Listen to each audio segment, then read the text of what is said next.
Welcome back, everyone. Ready for another deep dive? Today, we're going on a trip, virtually, of course. We're heading to the Philippines. Sounds exciting. What are we diving into today? Well, we're going to get up close and personal with a pretty incredible creature.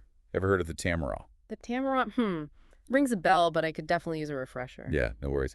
Basically, it's a dwarf buffalo, found only on this island, Mindoro in the Philippines. Super unique animal. A dwarf buffalo. That's Huh. interesting. Never pictured a buffalo being, well, dwarf-sized. Right, but there's a lot more to them than just their size. Yeah. Sadly, though, these guys are critically endangered. Oh, wow, that's serious. So I guess our deep dive today is figuring out why this Tamaraw is so special, what's threatening it, and is there anything being done to help them out? Exactly. We've got some great material lined up, research papers, conservation reports, even some cultural stories from the island. Let's get right into it. So, first things first, the dwarf buffalo. What's the deal with that? Well, the dwarf is a relative term. They're not exactly tiny. We're talking about an animal that can still reach up to 1.5 meters tall at the shoulder. 1.5 meters. Okay, that's still pretty big. Maybe dwarf buffalo isn't the best description. I mean, imagine stumbling upon that in the wild.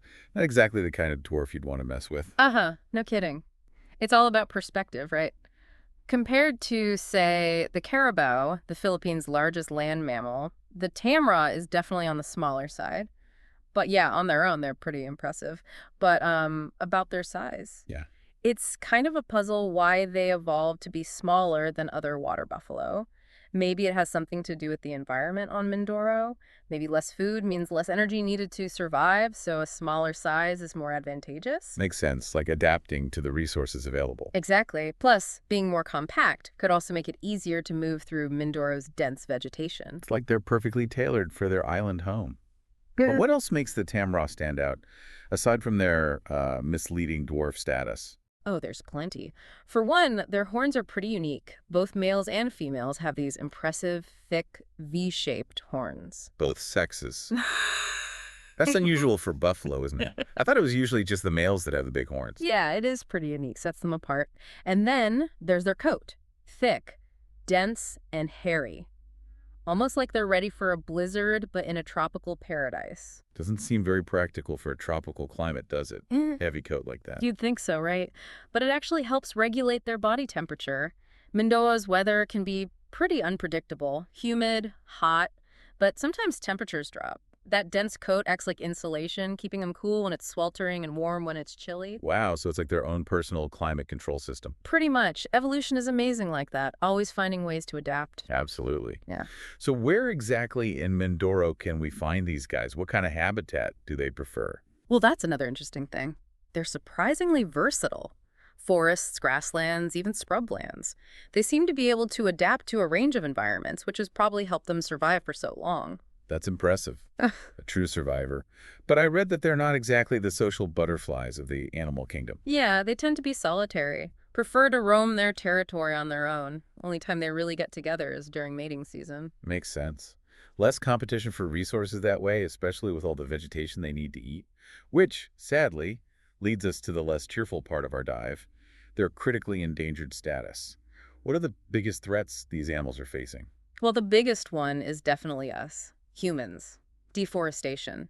As more land gets cleared for agriculture and settlements, their habitat shrinks, leaving them with less space to roam and find food. It's not just losing a few trees here and there. It's like their whole world is shrinking. Exactly. Plus, you've got hunting. Though illegal, it still happens. And competition with introduced livestock for resources doesn't help either. It's a tough situation. It's really disheartening to see how human activities are pushing this unique creature towards the edge. But is there anything being done to help the Tamaraw? Any hope on the horizon? There is, definitely. There are some dedicated people working hard to save them. The Mounts Iglit-Baco National Park, for example, provides a protected haven for a good number of tamaraws. Okay, that's good to hear. Oh. At least there's safe spaces for them. What about outside of the park? While outside the protected areas, there are anti-poaching patrols actively working to deter illegal hunting. And are they making a difference? They are. There's been a noticeable decrease in poaching incidents since they started. And there's another front in the fight to save the tamaraw: captive breeding programs. Captive breeding. Yeah. They're working on breeding them in a controlled environment with the hope of eventually reintroducing them back into the wild to boost the population. That's hopeful. It's inspiring to see people putting in the effort to protect this species. It really is. The Tamaraw is more than just an animal, you know. It's a symbol of the Philippines' incredible biodiversity. Saving it is about preserving a whole ecosystem, a vital part of the natural world. That's a good point. It really highlights how interconnected everything is. Hmm. The Tamaraw story, it's a reminder that our actions, even seemingly small ones, have big consequences. It makes you think, right? If a creature as resilient as the Tamaraw can be pushed to the brink, what does that say about the state of our planet? It's definitely a call to action. We all need to do our part. Even just learning about endangered species, sharing their stories, it all helps raise awareness. Absolutely. Every little bit counts. Supporting conservation organizations, advocating for responsible land use, spreading awareness, it all adds up. So, as we wrap up our deep dive into the world of the Tamara, I want to leave you with a question. What can you do in your own way to help protect the incredible diversity of life on our planet? Remember, every action, no matter how small, can make a difference. Thanks for joining us today. Until next time, keep exploring and stay curious.